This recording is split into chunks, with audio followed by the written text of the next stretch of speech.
Thank you. Please be seated.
Testing.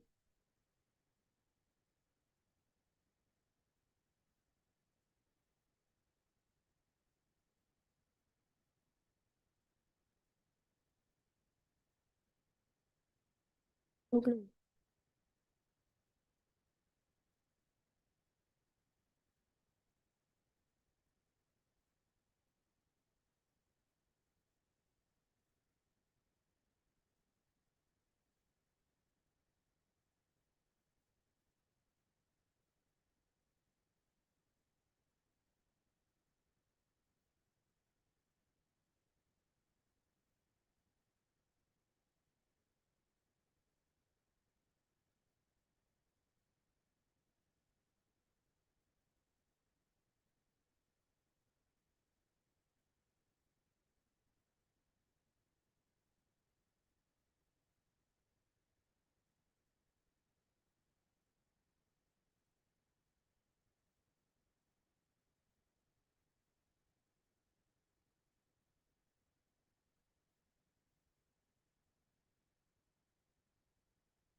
Good evening, everyone.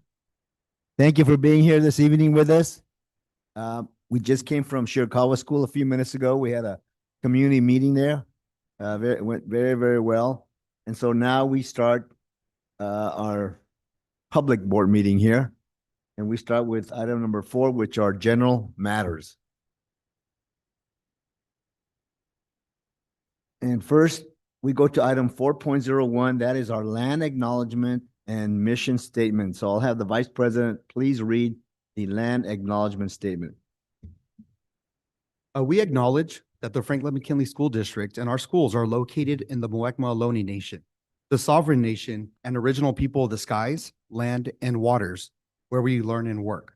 The Muwekma Ohlone people are the stewards of these lands and of the teaching and learning that comes from and responds to the needs of the land and people who share it.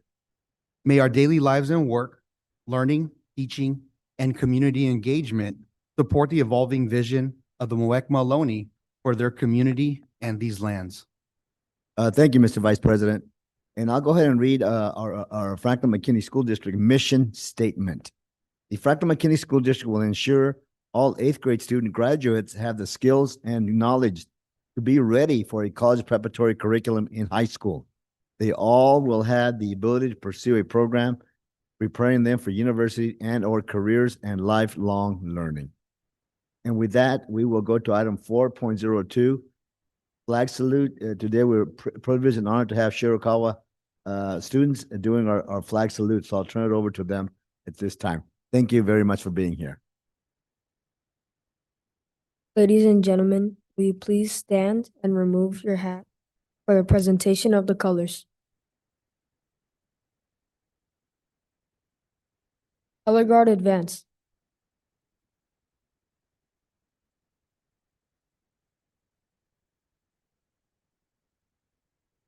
Please join me in the pledge of allegiance. Ready? Begin. I pledge allegiance to the flag of the United States of America and to the republic for which it stands, one nation, under God, indivisible, liberty and justice for all. Prepare to post the color.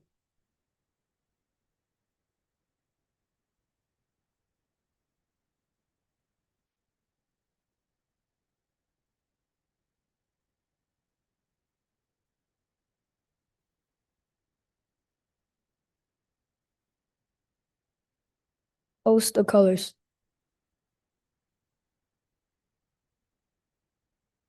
Color guard dismissed.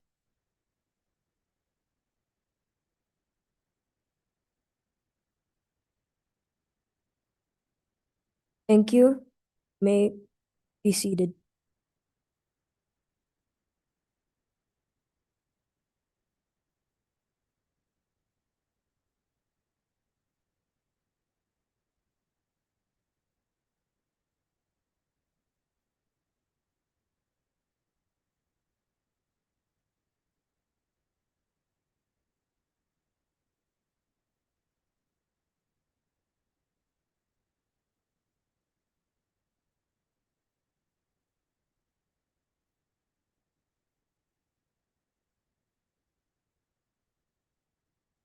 My name is Isai Guzman. Today I'm here with my mom.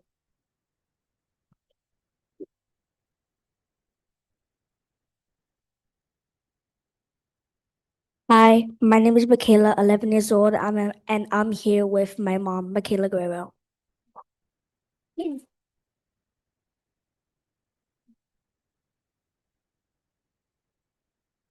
Hi, my name is Sonia. Sister.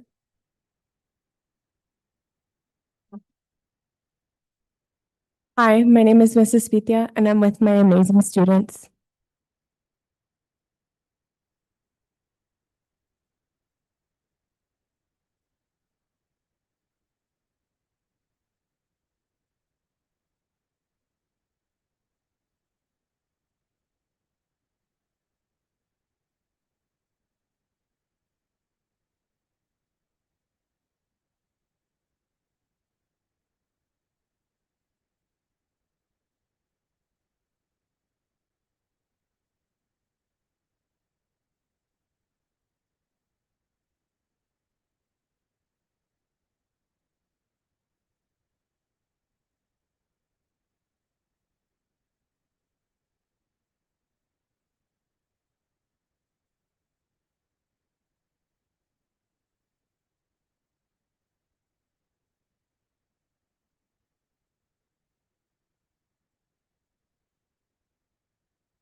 How about one more big round of applause for the principal, Rochelle, and the kids? Thank you very much.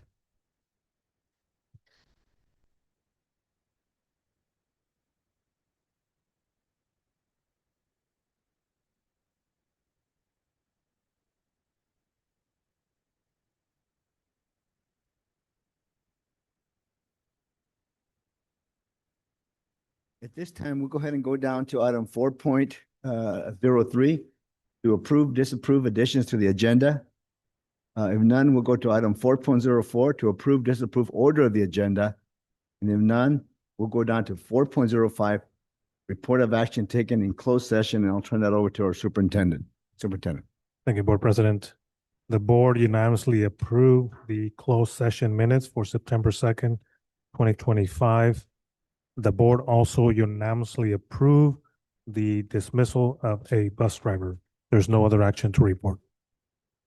Thank you, Superintendent. And with that, we jump to item number 5, oral communications. Members of the public may address the board on any issue within the subject matter jurisdiction of the board or agenda items.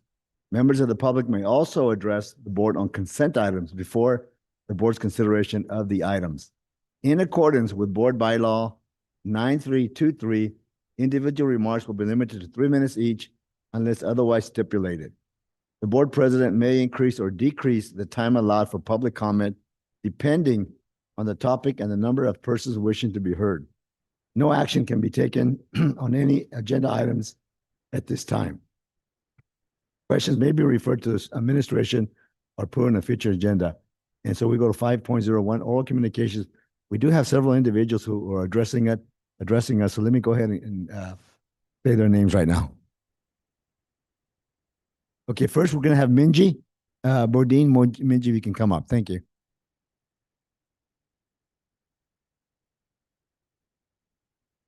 Hello. Well, after a couple of years attending to your school board, today I do have a few things to encourage the board and commend the board. I'm glad to see a business-only agenda without virtual signaling resolution. The first step to run a school district, in my humble opinion, is to concentrate on school businesses, not resolution. So please continue to do so. And your tradition of the whole board and superintendent office to visit parents and staff is commendable because it tells the parents you care. I hope you will figure out a way to draw more parents to attend because this is too valuable for parents to come. And I would have to say this is the most challenging generation to raise, and you're in the middle of it because of the social media distraction. So I like you to work on raise up your standard to both parents and students on attendance and academic achievement, which will make FMSD stand out. And how about promote patriotism by raising American and California flags only? And focus on high achievement, academic achievement, climate. Generations of lives in this district will change because of your work. Finally, how about an honoring Constitution statement? Since schools has already been doing that, and there's no lack of people to ask to come to school to tell our kids about this, the honorable American Constitution. So, so before your land acknowledgement and mission statement is to say something and honor our American Constitution, to honor our American founding fathers. So that's my word of encouragement for the beginning of the school years. Thank you. Thank you. Okay, with that, we'll go down to item number 6, public hearing, and we go to item 6.01. I'll open the public hearing at this time. And the public hearing will be on the on the California Schools Employee Association, CSEA, Chapter 502, initial reopener bargaining proposal to the Franklin-McKinley School District for the 2025-2026 school year. Okay, at this time, we'll close this public hearing. Now we go to item 6.02, and we will open up another public hearing.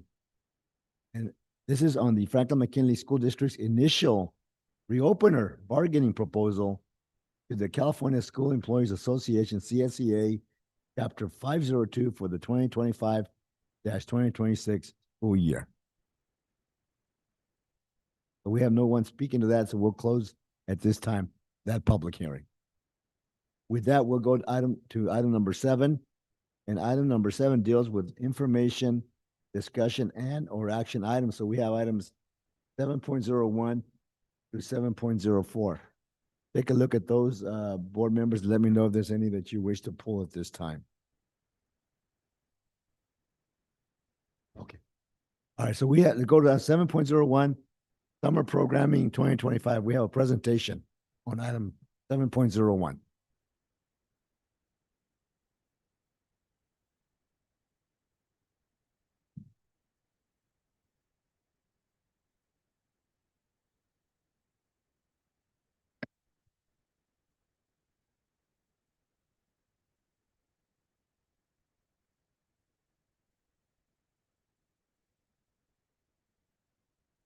Good evening, board. Very excited to be in front of you today to present on our summer programming that took place this past summer. But somebody very important, I do have somebody very important with me tonight, and that is Miss Michelle Quillentang, who was our summer school coordinator. So very appreciative of all of her organization and work during this time, as it was highly necessary considering all the different transitions in the district. And in spite of all of that, she did such an incredible job of really bringing in a lot of our students and staff and providing a well-rounded program for our students.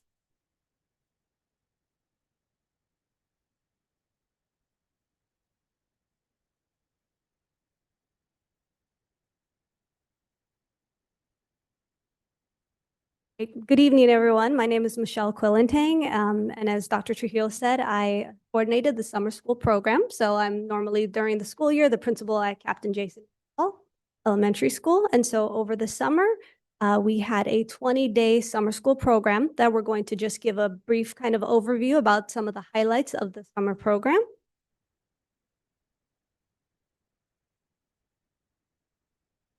So this summer, we had 4 different school sites: CCA, Los Arboles, McKinley, and Ramblewood Summer School.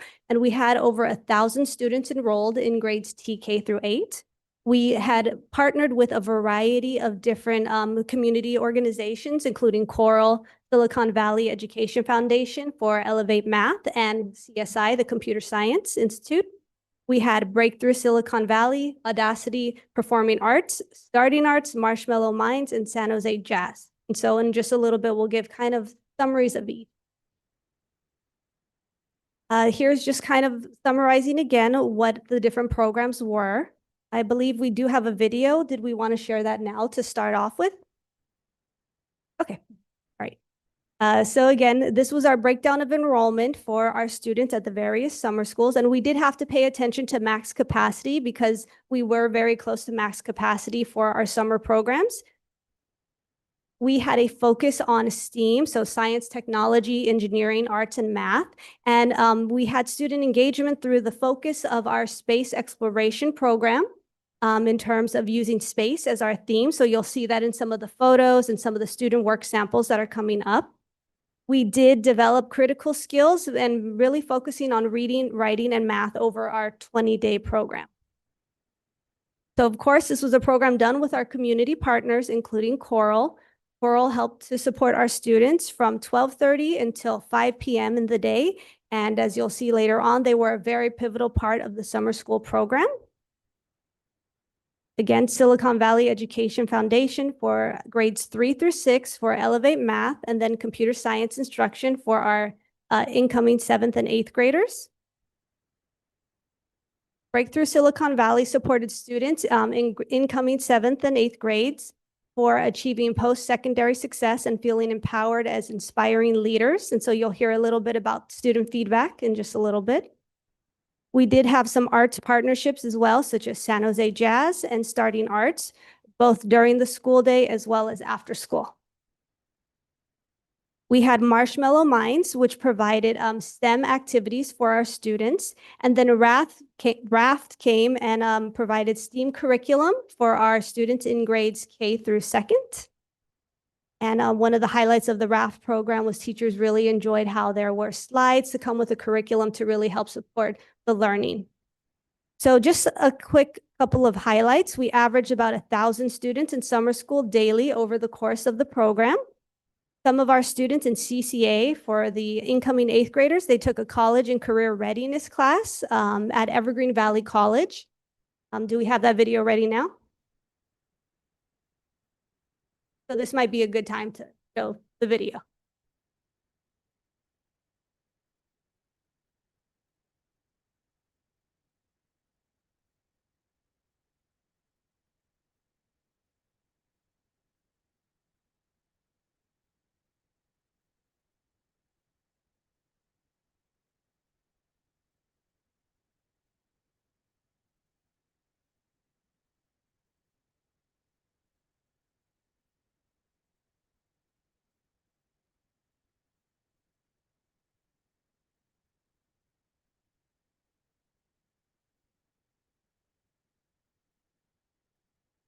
So while that's getting ready, the Evergreen Valley College program was a program where students got to go to Evergreen Valley College and have instruction from a college professor.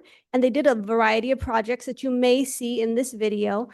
Things like learning how to do an elevator pitch to kind of showcase their skills and their talents. Looking at how to do interviews, learning all about high school and the A to G requirements. And the students really got very hands-on in terms of their research. They were learning about prospective careers. So hopefully some of that will be captured in the video that should be coming up shortly.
So the second half to that video was the Silicon Valley Education Foundation brought the 49ers Education Foundation over to McKinley School one warm summer day. So they were able to use the field outside, do some practice drills and activities with the students.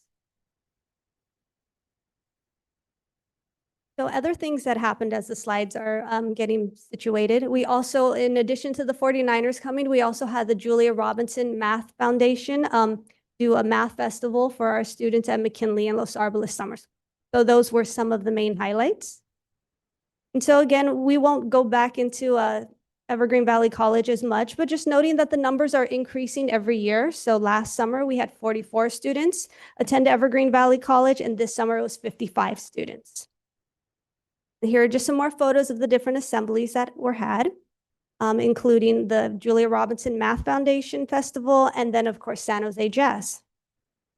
This is an example of Breakthrough, where students did collaborative projects, as well as a lot of team building activities during their summer program, which ran a little bit longer than the 20-day program that the rest of the program had. So again, being as it was only 20 days, we really looked at how and why we assess students, looking at the growth of their academic skills. So for TK through second grades, the assessments were focused on reading, writing, and math. For third through sixth grade, the focus, because it was through Silicon Valley Education Foundation, only on math.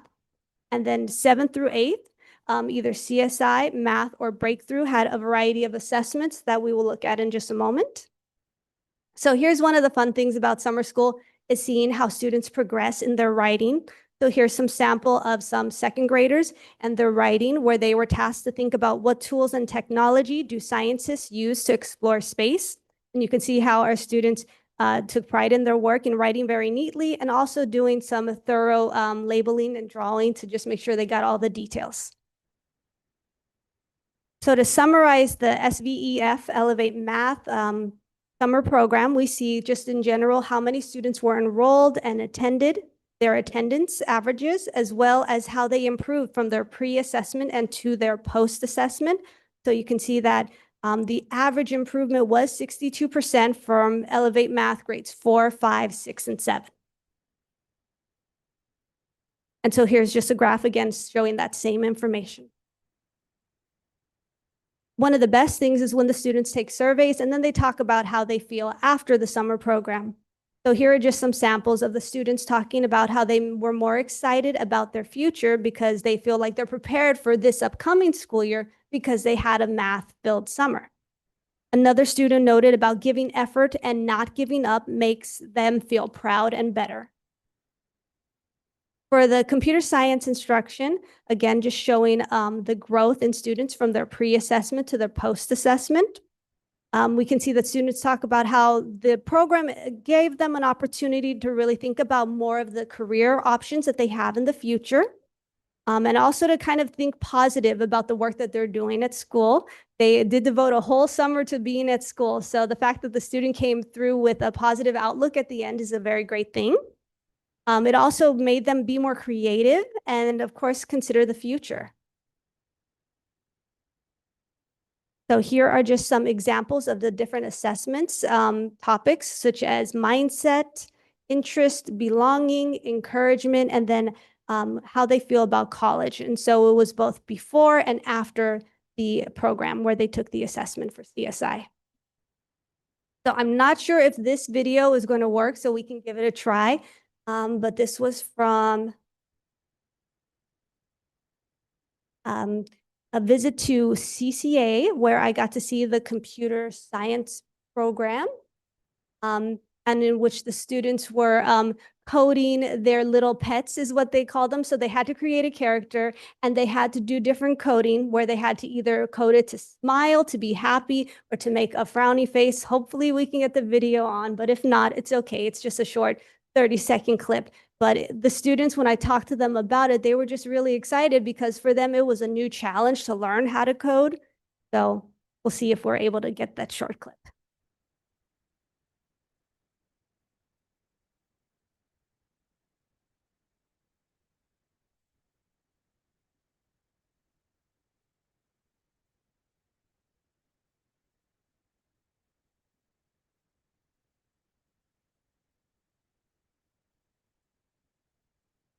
Right, maybe we can just go back to the regular slides if possible, just to kind of finish up the presentation.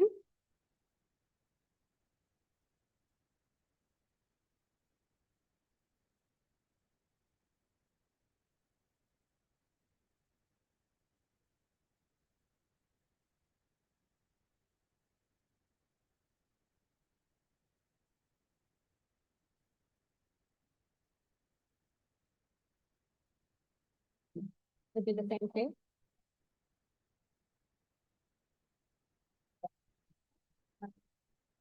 I press the A, it would be happy. Press B, it would like. It's just like, Different face. right? yeah. Cool.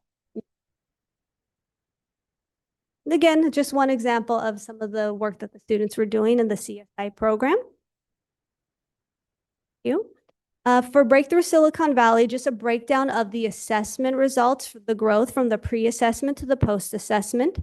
As I mentioned earlier, Breakthrough did have a longer program.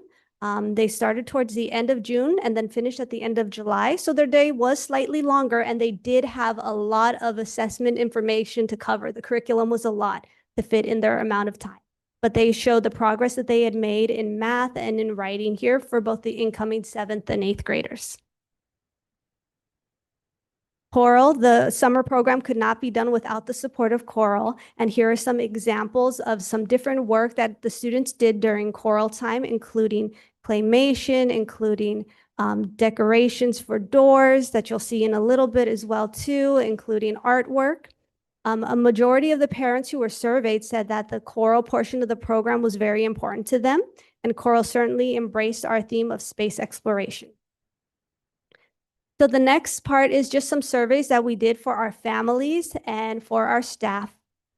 So again, this shows that the majority of the families did have importance for them was having the students go to choral in the afternoons. A lot of families reported, about 76.2 reported that, their students really enjoyed the summer program and that it helped them with their academic learning. For the staff, I would just like to mention the very dedicated staff who continue to come back year after year to support the summer programs. They had professional development in writing this year, as well as in the RAF curriculum that was mentioned earlier. And the reports of the survey were that the staff felt that the professional development that was provided was valuable to them, especially in the writing, is what the staff had mentioned. And of course, our Franklin-McKinley teachers are awesome, and they came to really support our students throughout the summer program. Staff also reported that they felt supported through the summer program, through the summer school principals that we had, as well as paraeducators and other staff who were supporting. Majority of them report as well enjoyed working the summer school program.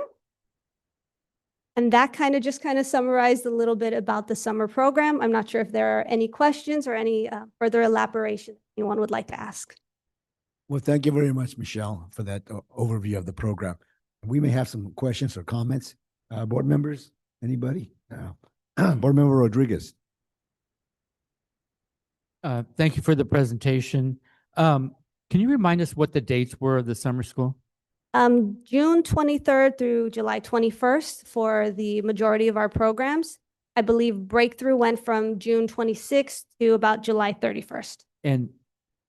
But there was no busing involved. The parents had to get their children at the schools. No, there was transportation There was? provided as well. Yes. Oh, great. Excellent. Thank you.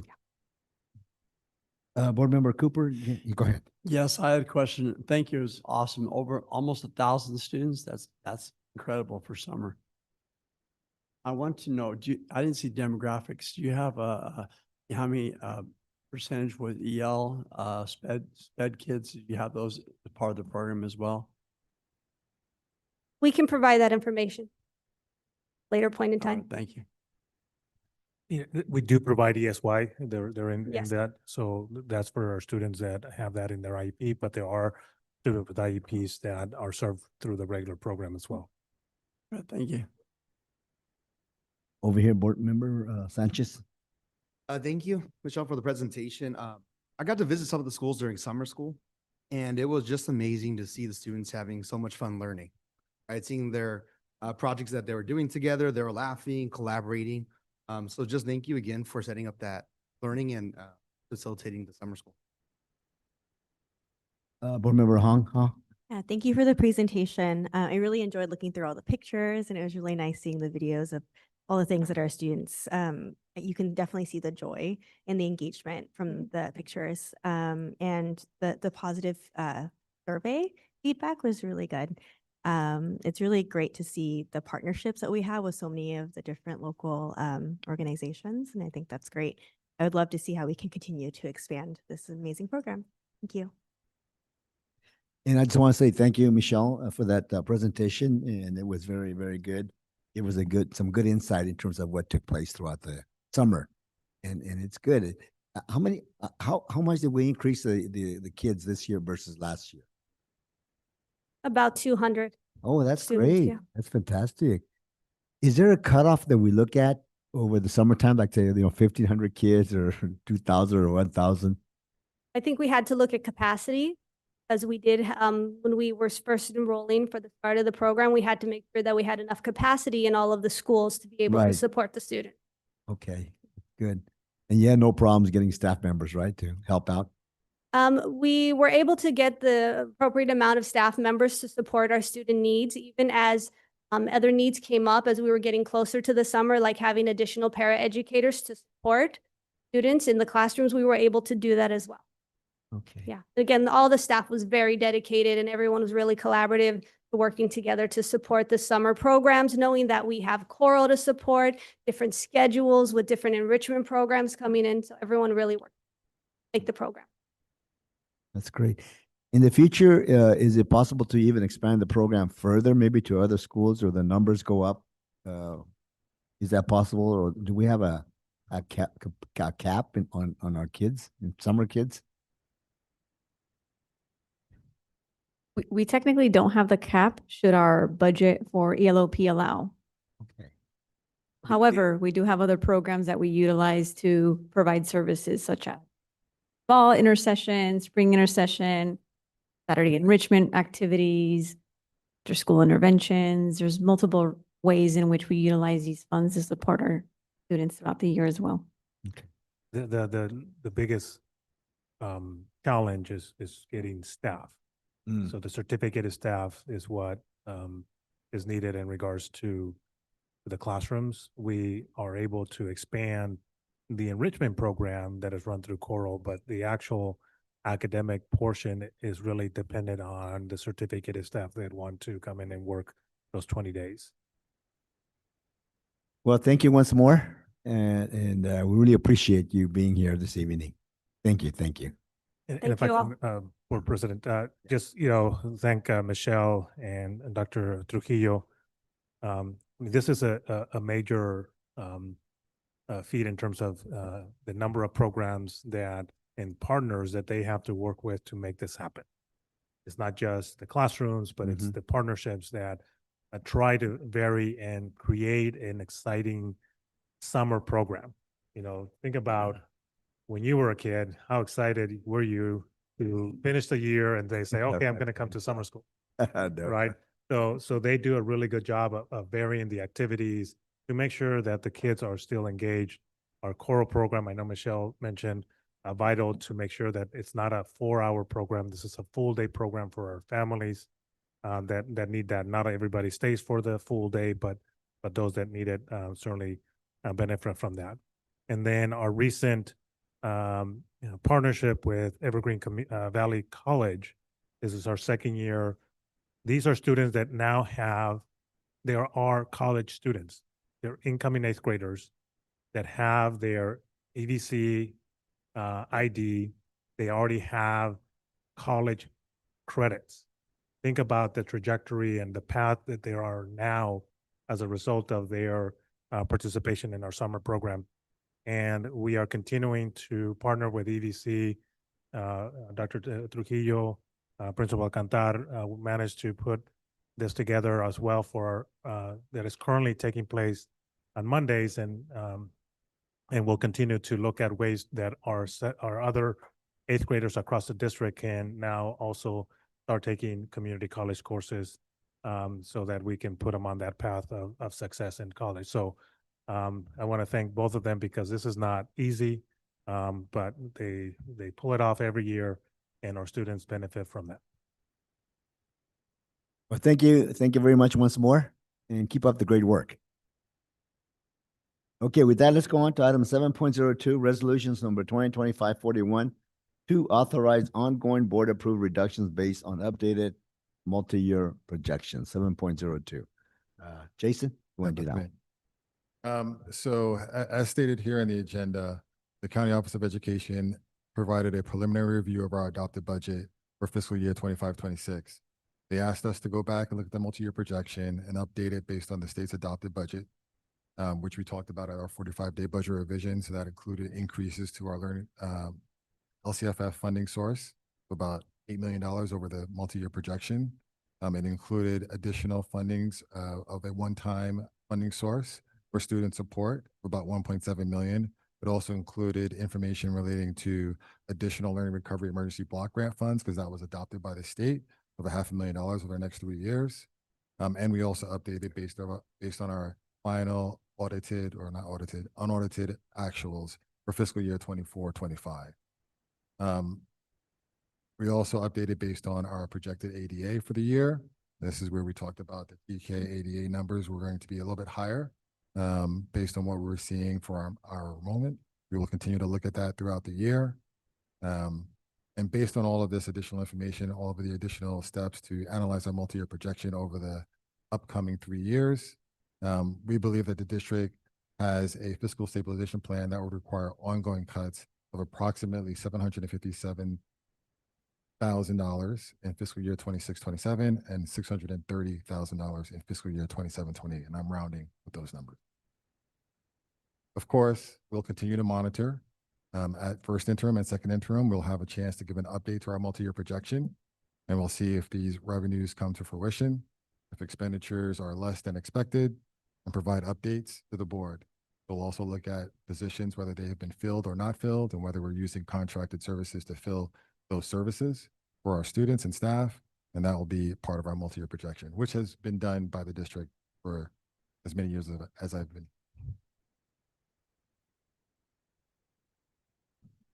Thank you, Jason, for that update.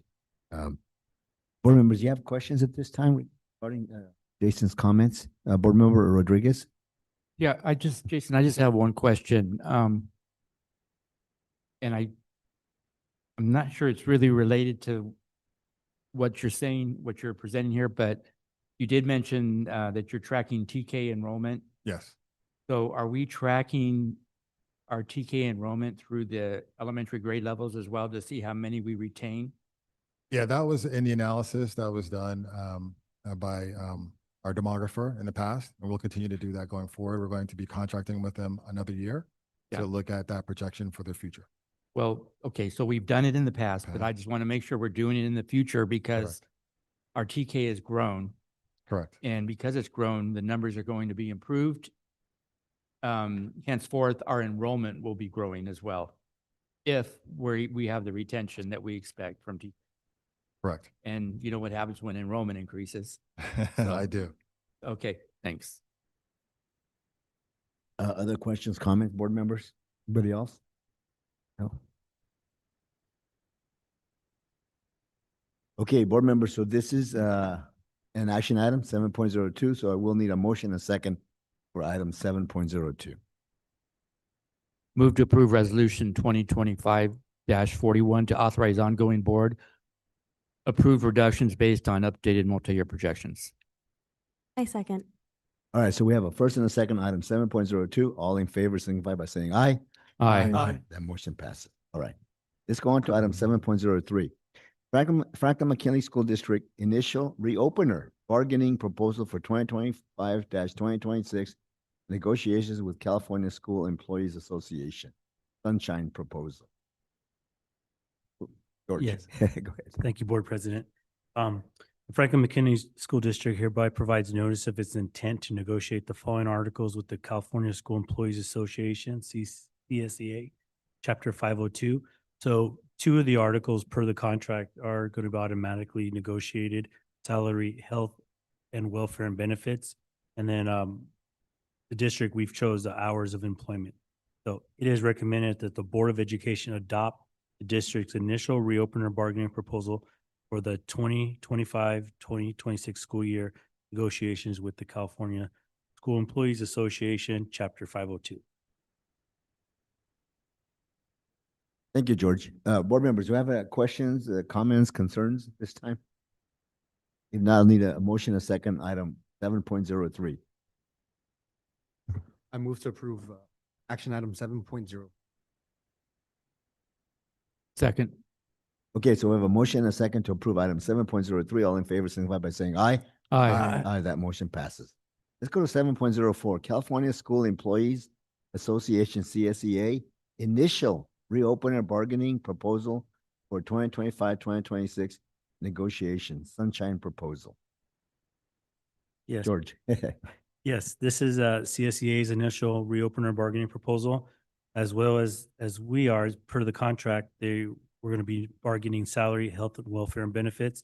And then they are proposing to bargain layoff and reemployment. So it is recommended that the Board of Education accept the California School Employees Association initial reopener bargaining proposal for the 2025-2026 school year negotiations with the district. Okay, thank you. Any comments, concerns, board members? Any questions on this? So I'll need a motion and a second on this item. Move to accept the CSEA initial reopening bargaining proposal for the 2025-26 school year negotiations with the district. Second.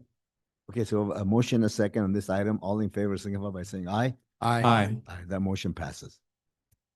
We go on to item 8. We do have a couple of speakers before we go to this item here. Let me go ahead and have Minji, if you can come in right now. Minji, thank you.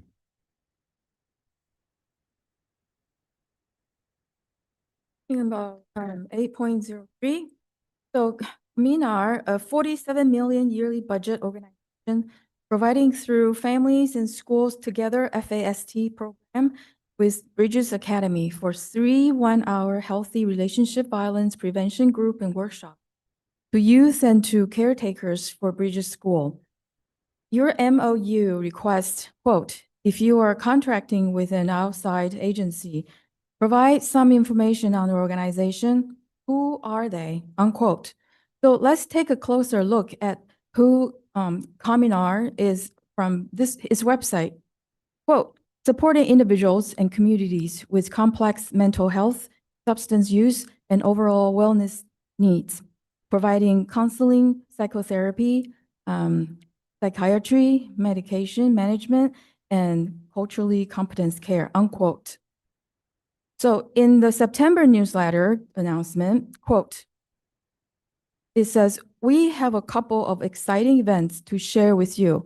Our dazzling drag benefit show on National Coming Out Day, Saturday, October 11th.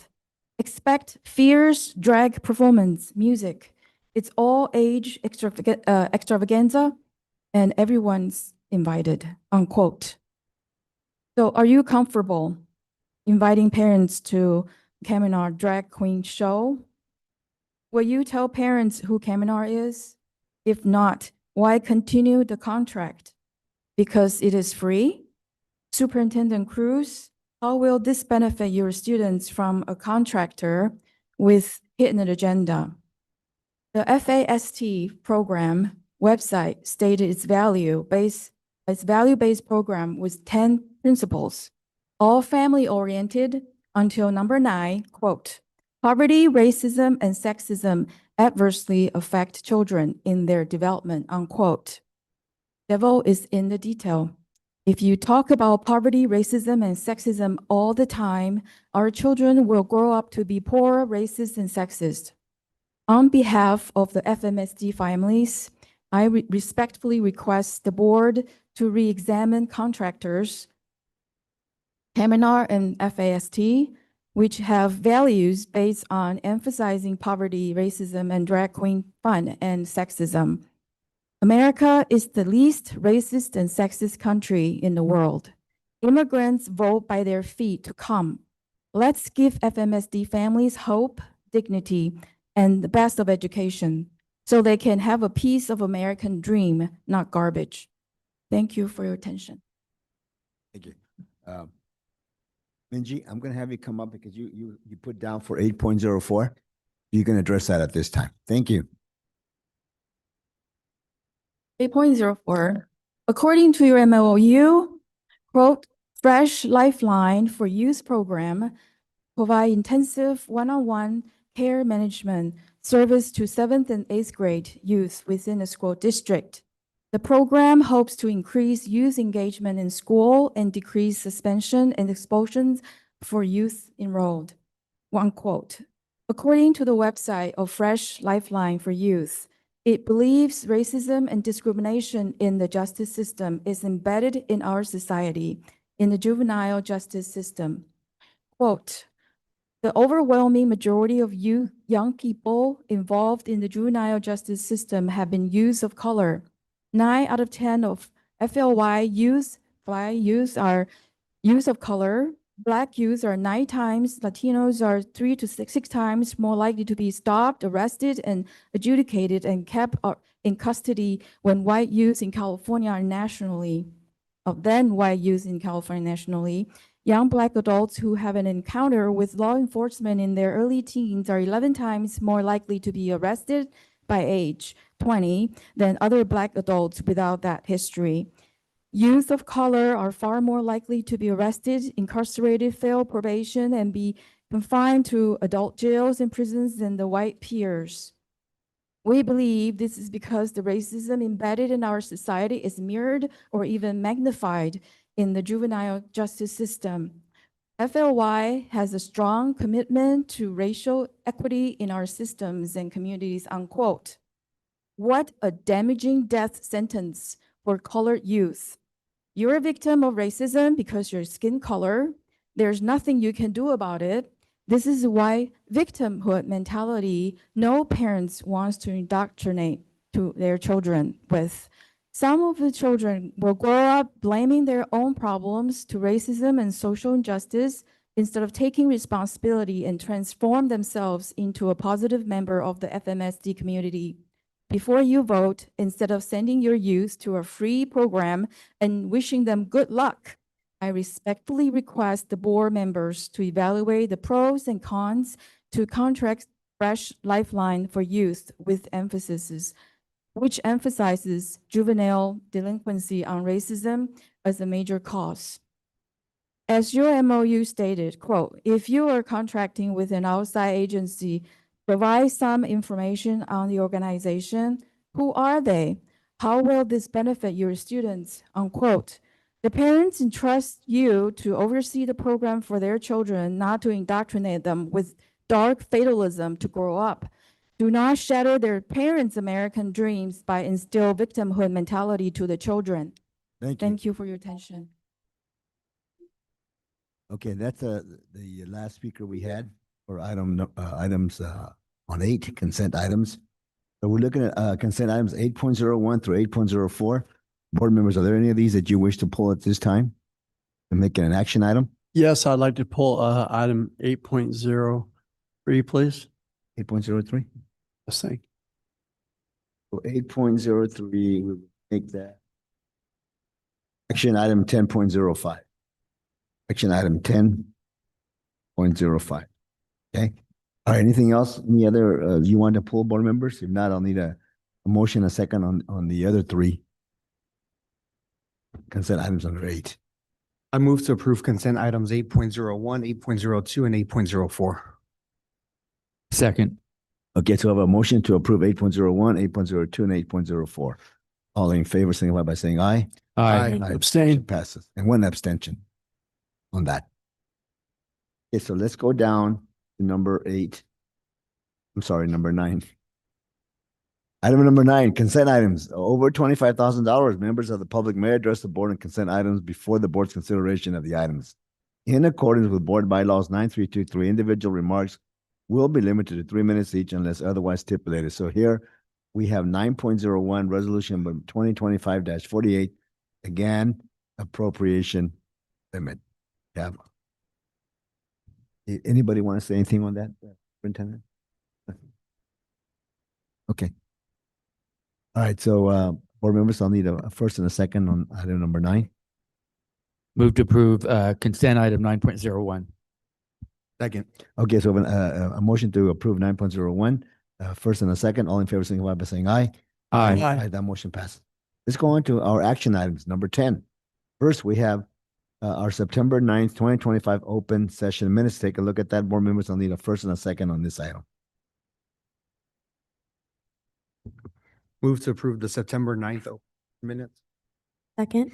Okay, so I have a motion and a second, item 10.01. All in favor, signify by saying aye. Aye. Aye, that motion passes. Let's go on to item 10.02, personnel report. And we have no personnel report today, or, No oh, personnel. we do have one. An addendum. No.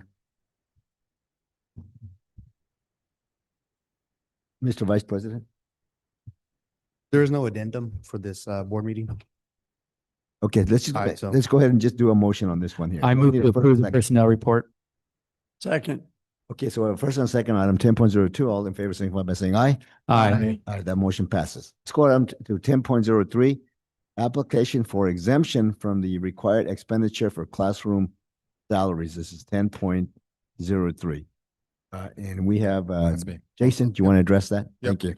So for this particular item under Ed Code, the state requires districts to spend 60% of their current expenditures on salaries and benefits for classroom teachers and classroom instructional aides. This year, fiscal year 24-25, we did not reach the 60% threshold. We're at 55.54%. Having put up, easy to read, but a summary of the calculation that the state puts together. This formula that the state uses is the formula that needs to be reassessed because it doesn't take into consideration a lot of the one-time and new monies. So what I try to do in this presentation here, or at least this slide here, summarize how the calculation is put together, looks at total salaries and benefits for the form CEA, $1 million, and then it looks at total current expenditures here of 100. When you look at these two numbers, and then I have below that adjustments to these numbers. So the first section are adjustments to the total salary income for staff, teachers, and for classified. Personally, what we have here is we're using money such as Prop 28, using Learning Recovery Emergency Block Grant funds, and we're using contractors to provide services for students in the classroom when we currently have vacant positions. Well, for example, for Prop 28, the idea of these funding sources to hire additional music, art teachers, school district.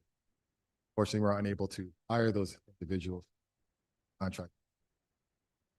These services are captured within our operating expenditures, 5,000 object code, not part of compensation for people that are providing instruction. So because the formula does not adjust for this, this is really instructions students. We're adjusting the calculation, $670,000 back into numerator of this calculation. Back to school solution, utilize this contracted service to provide additional behavioral supports for students. Again, because we don't currently have the staff members to provide the services for students. Normally, if we have BTs, guys, show that as part of our total salaries and benefits. So we're adding that cost, third party to back to total comp. I'll do one more, swing. I think everyone probably familiar with.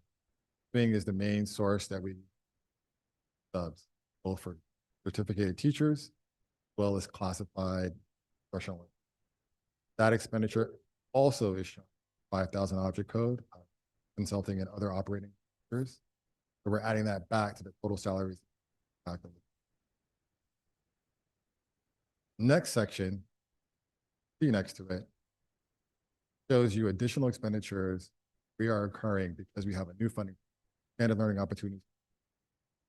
This is a new funding source that I think we're all well aware of, provides an additional time each day to our instructional program, as well as additional instructional time during intercession period, during our winter break, fall break, summer break.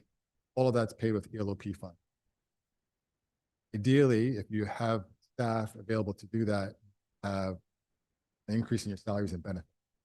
Fortunately, we don't have all the staff to cover all those programs and services. Do contract with Catholic Charities. That's one program paid for with ELOP. those services will show up in our Little Heroes is also another entity that we contract with, and they provide services to our students during the day as well as after school, part of our ELOP program. Cool. I'm taking those expenditures and deducting it for current. When you make these adjustments, both to the salaries and benefits, get to a new number of $68 million. When you make the adjustments to the current expenditures, the new numerator, and that gives you to a new adjusted percentage of. That would get us to the 60% threshold. I did not include all of the different items that you could adjust this formula for. I just picked out some of the larger ones. When you don't have district meeting the threshold of 60%, have the option to do 3 different type of waiver exemption.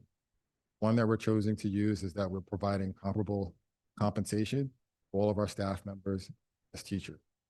So that's what's attached to the board agenda item tonight. You can review that. Ultimately, if you say yes to the waiver exemption, we'll have to go to the county, their own review of this process. So it doesn't end with just the board saying, yes, go forward with the waiver. This gives us the opportunity to provide the analysis. They can do their own analysis. Take a minute. Board members, any questions so far? For Jason before he continues? Oh, and we do have, let me just take a short break. We have some speakers. So let me bring the speakers up right now. Melissa Garcia. Melissa, come on up.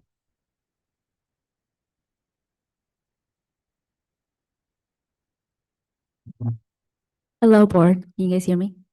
Hi. First of all, I just want to give a shout out to Mrs. Bithia, our principal at Shirakawa. She's doing an amazing job. And also, I have some fellow teachers here from Shirakawa that I want to give a shout out to. Right here. First and foremost, I am also part of the FMSD bargaining committee. Like you guys mentioned in item 10.03, the board is being asked to approve a waiver of FMSD 5 million deficiency in classroom spending.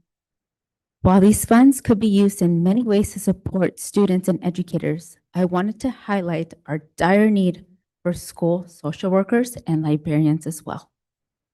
In the last layoffs, we lost 13 of our 16 social workers, and we lost a lot of librarians as well, who have to go and navigate from many different schools.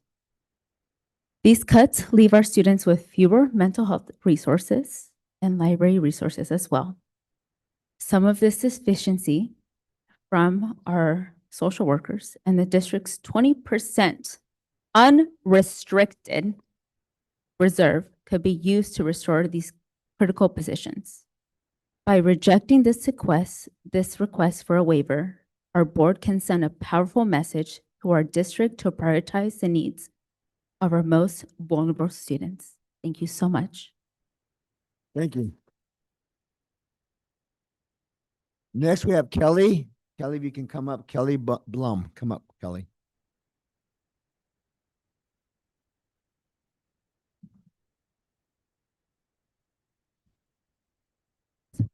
My name's Kelly Bloom. I'm a teacher in the district.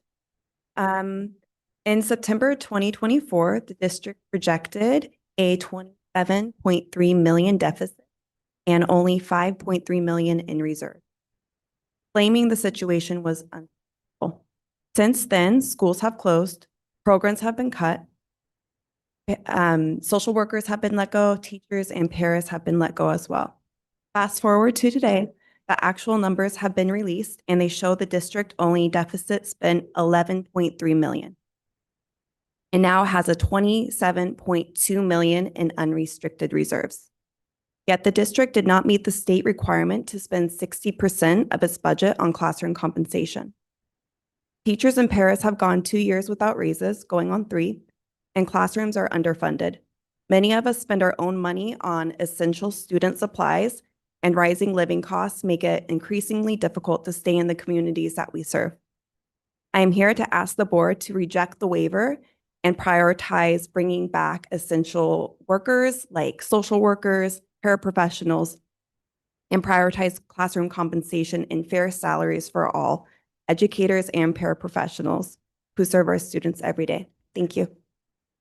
Thank you. Now we have Celeste Dozal. If you can come up, Celeste. Thank you.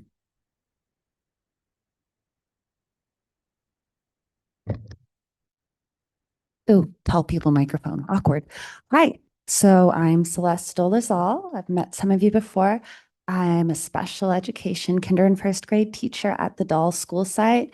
Oh, Principal Q, you rock, summer school. That was amazing. So I'm here just to comment on this particular item because it sounded really important to make it known, the educators' thoughts on this. And, wow, it's been quite a year. It's been quite a do more with less sort of situation. We can feel it across sites, teachers, admins, paras, all the unions. Do more with less and put a brave face on it and smile while you do it. The attitude you put it in is what you get out. And so I'm here to celebrate with you guys because $27 million in unrestricted funds is awesome. Like that puts a smile on my face. I hope it puts a smile on yours because it is about 6 times, more than 6 times, what we thought it was going to be roughly a year ago. And I know I'm being kind of fast and loose with numbers because Jason, there's the numbers guy, and he just showed us a bunch right up there.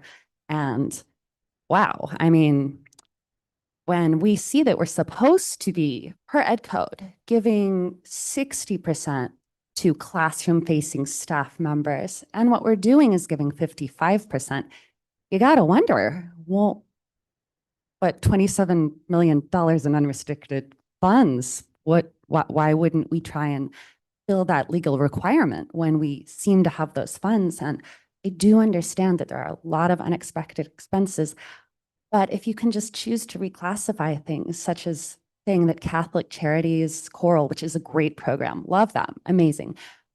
But I'm not sure that really qualifies as classroom-facing staff. And it might be possible that if we could retain staff members better, para educators, so hardworking, I couldn't do my job without them, then we wouldn't have to pay for swing staff, which I understand are important. We should grow behavior aids in-house. I know I'm going through a BCBA program and the district is not at all supporting that. Not a blame, just if we supported our members to do more, we probably would have more and wouldn't be contracting out to all these agencies. And honestly, it's just a really bad look. When we lost 44 of our staff members last year to those staffing cuts, it saved a lot of money.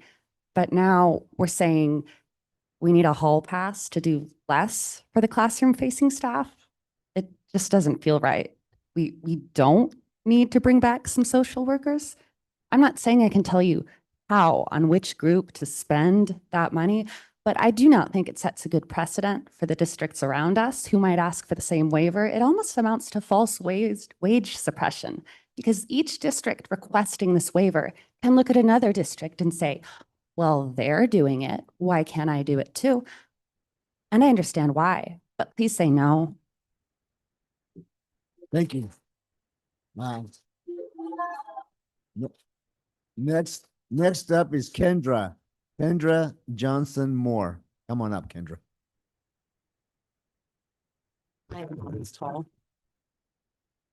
Good evening. I'm Kendra Johnson Moore. I teach 5th grade in the VDI program at Windmill Springs, and I'm also the FMEA treasurer. I'm here tonight to urge you to vote no on the county waiver. 9 out of 10 of the last school years, teachers, students, and parents have been told that the sky is falling. FMSD is in dire circumstances. We, teachers, students, and parents, have had to do more with less. FMSD is being compared to school districts, which they claim are comparable. One of those districts has 2 schools and 400 students. FMSD has over 10 schools and 5,000 students. That's not comparable. Another district we're being compared to, the teachers have taken to social media to put their demands out there, which they're asking the district for, and they're getting their community and all of San Jose to get those demands met. How are these districts comparable? They're not. The sky is not falling. I've been wondering how parents, students, and voters would react if they knew this. You have voted for FMSD to be allowed to apply for this waiver for the last 3 years. We have closed schools, laid off over 40 teachers and numerous staff, and displaced students' families from their neighborhood schools where they felt safe. I'm also shocked and disgusted to learn that FMSD saved hundreds of thousands of dollars in special ed. You're withholding from our most vulnerable and at-risk population. That's not something to be proud of. Please vote no on this waiver. Put that money back in the classroom where it belongs. The sky is not falling. FMSD is not in peril. Please do the right thing and put the funds back into the classroom. Vote no. Thank you. Thank you. Now we have Twan on Win. Come on up, Twan.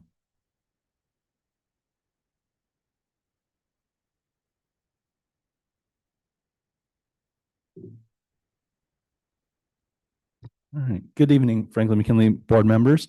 My name is Tuan Nguyen, and I'm the president of FMEA, the teachers union here in Franklin-McKinley School District. 2 weeks ago, I spoke about the major discrepancies between the district's projected and actual unrestricted reserves and how that impacted our staff and teachers. Tonight, I want to focus on the district's failure to meet the 60% classroom compensation requirement. I've read the comments in the agenda item stating district spent on other funds, and that was really informative, the numbers we just saw. Those numbers that don't count towards the 60%. And I've heard that the formula itself, it's outdated, doesn't reflect the real investments in the staff and students and in the district. And while I respect those points, I also look back, and before the last 3 years, Franklin-McKinley had no problem reaching the 60%. In fact, the district consistently spent between 61 and 63%. And now, looking back at last year, I understand why there's no raise offered for last year and for this year, because budget projections suggested possible insolvency, and avoiding bankruptcy is clearly the responsible choice. But now that those financial risks have passed, I believe it's time to restore our commitment to the 60% standard, regardless of what other districts may be doing. The waiver being requested tonight should be a rare exception, not an annual practice. It's been 3 years in a row, and I think it may have made sense last year, but it should not be the new normal. Now that our fiscal health is stronger, it's time to do the right thing by our teachers and our students. That means fair pay, proper staffing, and renewed investment in the classroom. Thank you. Thank you.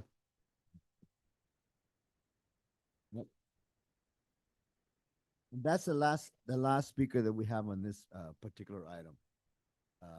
So right now we are on item 10.03. Board members have any comments, concerns at this time?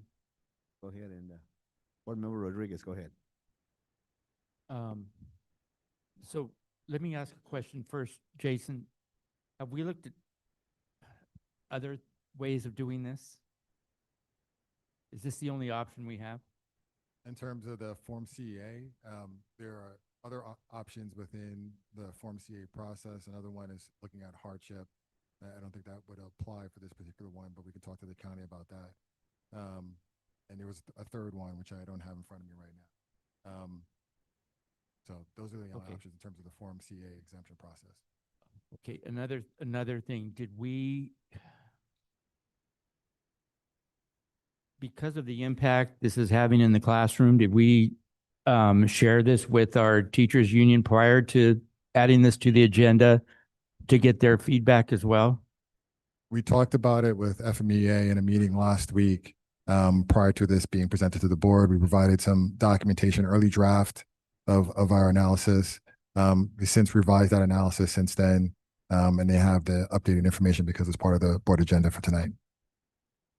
Well, I don't know if it got disseminated out throughout the teacher ranks because of some of the comments this evening. And I don't know if we should, to be honest with you, I don't think this should have been put on the agenda in the first place, because I don't think we're ready. I'm not ready to vote on this, because when we have such feedback from our teachers regarding this, this is not something I can support. And I did see a sign out in the audience that said more than praise. And I praise teachers all the time. So I think that this time I'm going to do more than the praise, and I'm not going to support this, this resolution. Board Member Cooper, go ahead. Yes, thank you for bringing that up, because I noticed that we just received feedback from the teachers in the last few days. So that was also my question. How long? And I think you answered this just a week ago.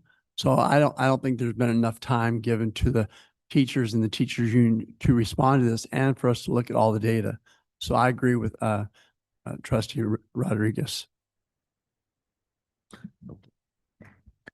Board Member Hong Ha. What is our timeline for this look like? So typically, after this board meeting, usually we provide a signed document to the County Office of Education. In terms of if we wanted to extend the process, we'd have to go through a formal process to ask for an extension to do this analysis. President Sanchez. And if I could just, I think that's Superintendent. important to clarify something because of the comments of the audience. Yes. This analysis is for 24, 25, when we did have social workers, when we did have all the resources that we don't have this time. So this is not about 25, 26 analysis. So social workers are not part of the calculation because they're not, their expenditure is not captured in the 1,000 theory. So let's just be clear about this was, and has always needed to be brought to the board the last 2 years and this year after we've closed the books and all the expenditures are captured, accounted for, and then put into this formula. So this has nothing to do with this current school year.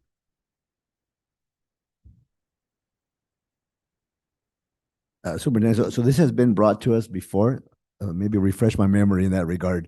The last 2 years, yes. This would be year number 3. Number 3, yeah. Okay, other comments, concerns on this side? Oh, Board Member Cooper, go ahead. Yes, I just want some clarification. Then what happens if we vote no on this? What is the? So we'll let the county know, and then they'll do their own analysis. And then most likely the 5.4 that's shown here as a deficiency would be held at the county until they finish their analysis. And then most likely that money would have to be, in my opinion, paid out to staff of the teachers and classified instructional aides. But again, we would have to get confirmation from the county. On this side, Board Member Sanchez, go ahead. Thank you all for the public comment. Today, we appreciate it. We always value the FMSD. I think there may be a disconnect with the clarification of our ending balances. I'm not ready to vote yes on this yet either. I need more information. I think we can go back to restructure the budget. Because I know we've been working with FMEA and they've taken the hit, for the past couple of years. And I definitely understand that. So, working more, less difficult. Understand that from the classroom perspective. So I think there has to be some type of way that we have to go back and restructure the budget to give FMEA their due salary for everything that they do. And so for those reasons, I can't support the waiver at this time until we get more clarification. And like I said, I think we need to go back and restructure some items for upcoming school. Look at our ending balance. Board Member Hong, you want to say something? Yeah, I thank you, Vice President or President Sanchez. I also got a lot of emails this afternoon, and I want to thank the teachers and staff who have written to us. I think your stories remind us that behind each line in the budget, there are people, class students, and as a board trustee and a classroom teacher, I know what it feels like to be asked to do more with less. And I carry that perspective into these conversations. While we must remain fiscally responsible, we also have a legal and moral obligation to meet this and to make sure that our teachers are properly compensated. I would love some more information. So I have some follow-up questions if that's. I got an email about a public comment today about the comparable districts that we referred to, Oak Grove and Luther Burbank. And I was wondering how we chose those districts to compare to. It also was brought up, why not compare to Evergreen? So I want some clarity. So in terms of the districts, we looked for districts that have a similar UPP percentage. We look for districts that are close by to do the analysis. We can certainly expand analysis to look at other districts. But we want to make sure that we look at districts that have the similar UPP percentage as us, because that would make them more comparable to us than other districts, such as that basic A district that has a UPP of 20% while we're at. So that wouldn't be a comparable district. But Oak Grove and Luther Burbank, the comparable UPP to us, you saying why they were used? Yes, they are used because they have a more comparable UPP number. I think we're one of the highest, and we also used Alum Rock in the analysis. Alum Rock is also one of the districts that are used, and they're comparable to us as well.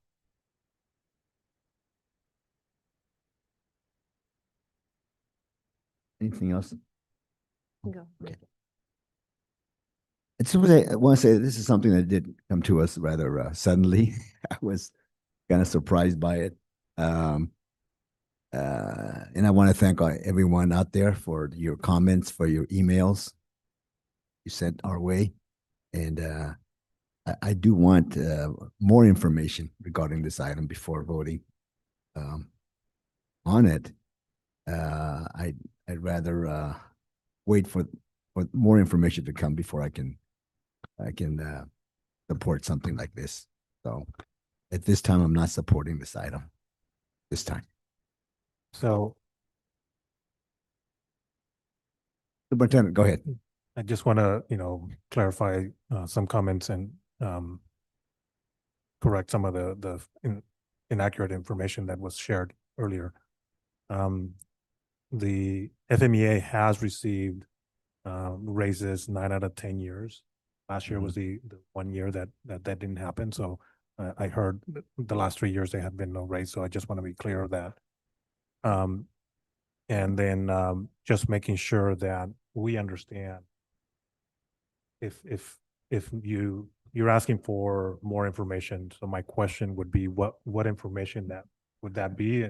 Or if it needs to be postponed, then we would have to check with the county and see what ramifications that has to bring it to our next meeting. Or if it's no, then let the county know that.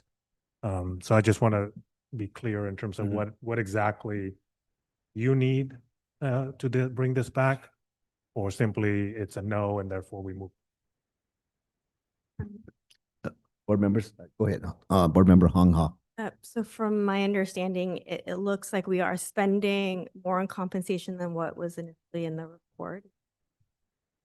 So from the information that Jason just shared was sort of understanding the formula and why the 60% was not reached, because of the fact that some expenditures that are captured in the contracted services cannot be used in the 1000 series. So that creates the situation where if we had not contracted with a swing and we had our own staff that were subbing in those classes, that we just don't have enough. And this is, the staff have been asking us to make sure that we contract with swing, because it's important to make sure that we have paras in their classroom, teachers in those classrooms. So that is one of the reasons why the formula does not is adjusted down, and therefore we can reach the 60%. So it's because of the way the formula is structured and the expenses that we have that are not coded the way for salaries and benefits is why we haven't reached that 60%. It's not that we haven't invested in the classroom. It's just that those expenses are coded differently and not part of the formula.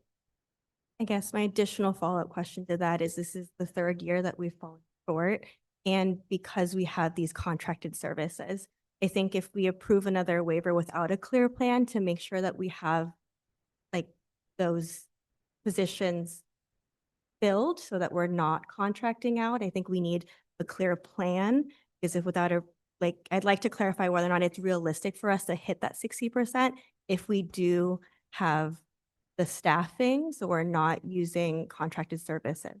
Because So that's one piece, and if Jason can clarify the other pieces. Yes, so as we look at the denominator of the formula, you have to look at total expenditures. One of the huge expenditures that we have now with the new funding source of ELP are contracted services for the extended instructional year and day. If you don't adjust for that to get to the 60%, we're looking at, an increase of $5 million on an annual basis for the multi-year projection. And I'm not sure that we're going to be able to get to a point in which we can not use as much funds to contract with Catholic charities in the next couple of. That's going to be a huge impact to the formula. And so that's something that we would have to really look at to try to adjust, to ever meet the 60%. Like, just if you were just to adjust based on all the contracted services for swing and a couple other items that I mentioned there, you still would not hit the 60%. I'm not sure it's very realistic to hit it because we're spending so much in contract services with the new ELOP funds. We receive about $9 million on an annual basis for ELOP. So if you want 60% of that, it's going to be almost $6 million. And prior to ELOP, we had all the COVID funds. So this district has been, the expenditures have been spending down those funds. And not all of them were in the classroom. Contracted services, a lot of wraparound services to students. So that's one of the factors, both on the classroom supports, but also the fact that expenditures are high based on all these funds that we are getting, that formula. Yes, Board Member Rodriguez, go ahead. Okay, so I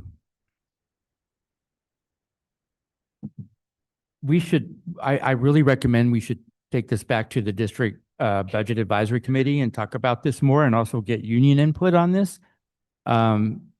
Because when I hear about contract services taking away from our classrooms and the teachers' salaries, that kind of bothers me. I think we need to look at all of our contract services and make sure we're leveraging who we're contracting with the best, but also not to hurt our teachers. I think it's very important that we have a good balance on that. And I know that our teachers want some of those contract services because they need them. But I'm afraid that we're really hurting ourselves even more especially after all the layoffs that we did, because now we're having the contract services that we laid people off for. And this is dissecting the whole issue. And I think we need to take it back to our district advisory, budget advisory committee and look more into that. Or even maybe have a board work study session where we talk about all this. This is definitely not the time to be voting on this. No, I'll just clarify that actually we are not able to contract to services for the work that they laid off staff. So the bargaining units would file a grievance immediately if we were contracting services for the staff that are being laid off. This 24-25 is already done. So it's the expenses have been paid out. So we can certainly, I hear you, Trustee Rodriguez, in terms of moving forward, if there was a conversation about in what ways can we use our current budget to find ways to either increase compensation or increase opportunities for our employees to earn more based on ELOOP and all these things. The problem with ELOOP is those funds can only be used before, after school, and intersession and summer. So, those teachers that have the ability, the energy to be able to, work in that time frame would be eligible. And we are looking for them to work this upcoming year, because now we have the ability to recover ADA when a certificated teacher is providing services during that time, which will impact our budget in a positive way as well. So we are actively looking for staff to do that. So I think part of this is recognizing that the current situation and negotiating, which is what we'll be doing with both FMEA and CSEA for this year's compensation. Mhm. This is about 24, 25, what has already been spent, and the calculation that did not meet the 60% based on the information that Jason just shared, of why the formula is not recognizing the supports that we have provided in the classroom, but cannot be used to add to the 60%. So these were services in the classroom. These were services for paraprofessionals to be in those classrooms. These were for substitute teachers when we didn't have in-house substitute teachers, so that the classes didn't have to be split. So these were directly in the classroom in regards to those contracted services, which we all recognize were needed because of the fact that we needed to have enough resources in the classroom. That's just one piece of it. The other is just the fact that we are spending a lot of money, rightfully so, because that's what it's for, in ELOP, in our after-school program, our choral program. And that inflates our ending balance, our denominator, which then makes it that we don't.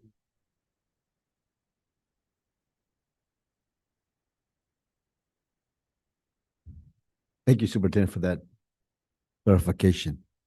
Other discussions, board members, that you might have? Board Member Sanchez. One thing I would ask for the future, because I know we're 24, 25, but looking forward, I think that we need to have a better communicating and clarifying what's restricted, what's unrestricted, what's committed, what's not committed in future budget.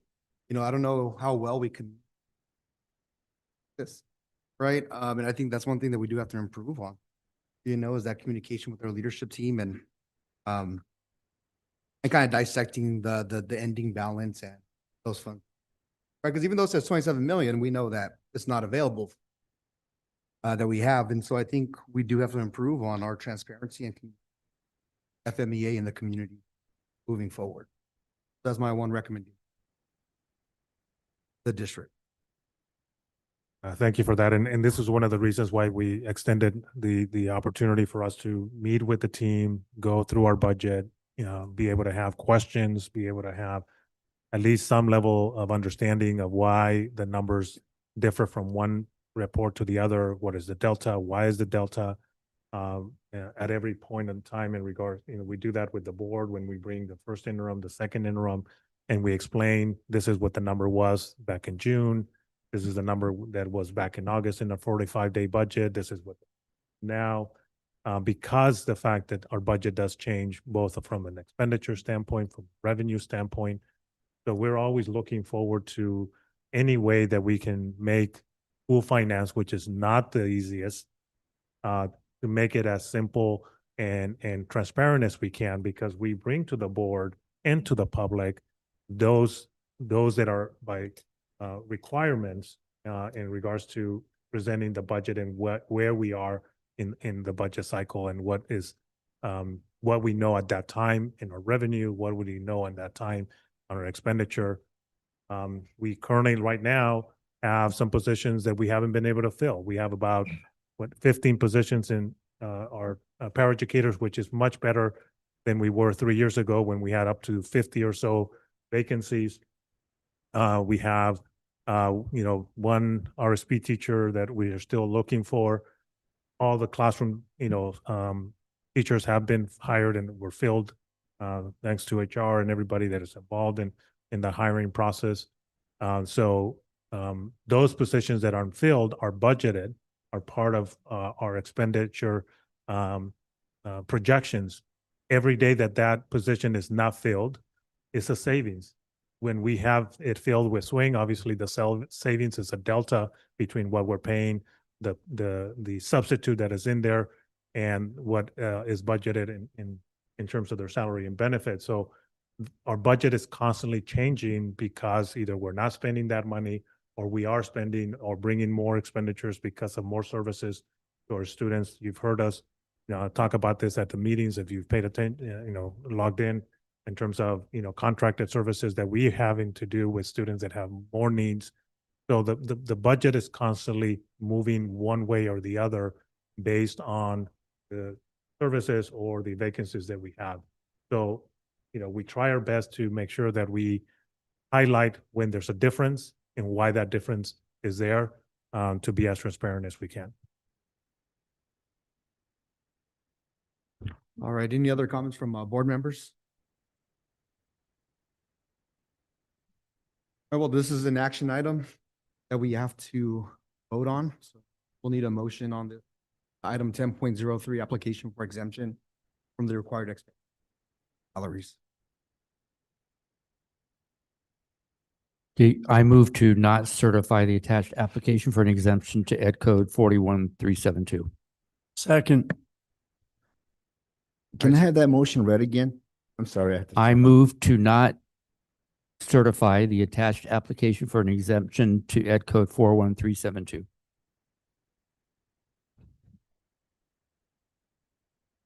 Oh, Mark, you seconded?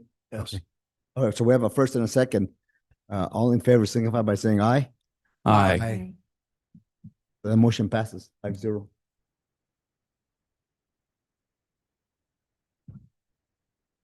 Okay, with that, we are going to move forward.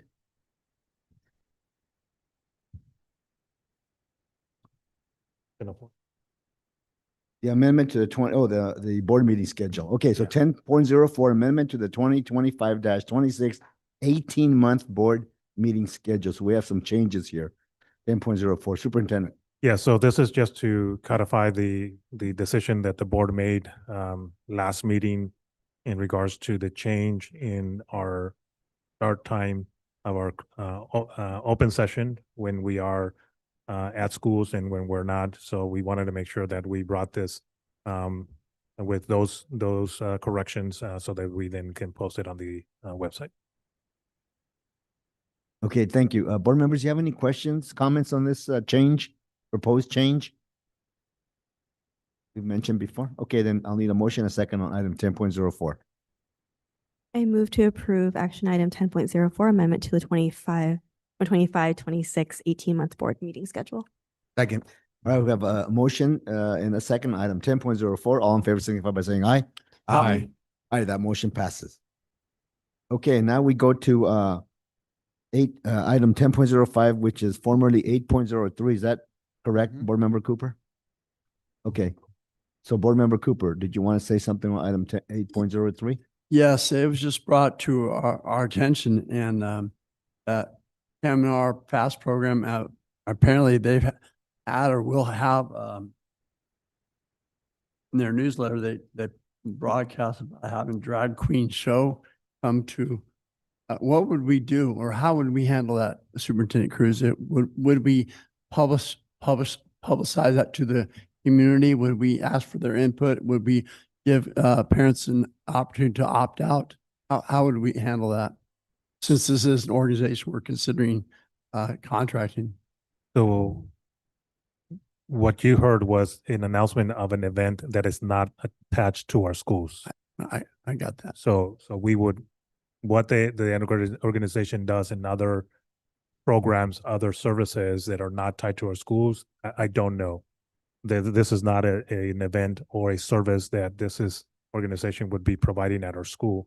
This particular organization, through funding through the city, would be providing relation violence prevention workshops for teens with parent permission. These services would not be provided unless the parent has opted in and given the permission of their child to participate. All right, thank you. Okay, anything else, Board Member Cooper? No? Okay. All right, so we have a 8.03, which is action item 10.05. So I'll need a motion, a second item 10.05. Move to approve the MOU between Kaminar FAST program and Bridges Academy for the 25-26 school year. I second. Okay, so we have a first and second item 10.05. All in favor, signify by saying aye. Aye. Aye. No. Motion passes and one no. So that's 4 ayes and 1 no on that particular item. Okay, with that, we're going to travel down to item number 11, communications from the superintendent. Superintendent. Yes, thank you. Had the opportunity to attend the Latino Health Summit yesterday. That was commissioned by Board Supervisor Sylvia Arenas. Some sobering, statistics in regards to the health and well-being of our Latino community, especially our youth in Santa Clara County. And then just the opportunity of having a lot of different stakeholders come together and discuss ways that we can change those figures in regards to the well-being of our youth in our community. So I know board president was there as well, so he may have additional comments with that. And then just wanted to thank our CSEA leadership, our board, our cabinet for a very nice evening that we had last week, and in our annual dinner gives us an opportunity to be in a setting where we're sharing a meal and getting to know each other so that we can continue to work together. So thank you to the CSEA leadership team for coming out and sharing a meal with us. That's all. Thank you, Superintendent. And now we will go on to communications from the Board of Education, item number 12. And I think I'll start to my far left this time. Board Member Hong, you can start us off, please. Thank you. Thank you, Board President. Since our last board meeting, I've had an opportunity to engage in multiple events. On September 11th, unfortunately, I wasn't able to make it out to Dahl, but we did honor the impacts of 9/11, including Captain Jason Dahl. We have Dahl Hall at Andrew Hill. And later that evening, I joined ESU HSD redistricting board meeting that evening, where I saw a few of the other board members there as well, board president, board vice president. There was a lot of people advocating for different communities of interest, including Little Saigon. And I learned a lot more about the California Voting Rights Act. Currently, the district has map A through E, and I encourage the community to take a look and provide some input. On September 12th, I began my fall school visit. So I joined Trustee Cooper at Sylvandale. And then later that day, I visited Hellier as well. And I think these visits are an important way to see how the school year is starting. And I really enjoyed seeing the programs and the great energy on campus. On September 14th, I had an opportunity to speak to a new cohort of school board leaders through the Educational Justice Academy. And it was always great connecting with other like-minded individuals who are deeply committed to student success. I also had a chance to attend an educational finance seminar where I focused on deepening my understanding of economics and educational finance in the current landscape. On September 19th, I visited Lerone and Dahl, and I really enjoyed the time visiting the TK, PK, and kinder classrooms. I think it was really great to speak with staff about their experiences and concerns.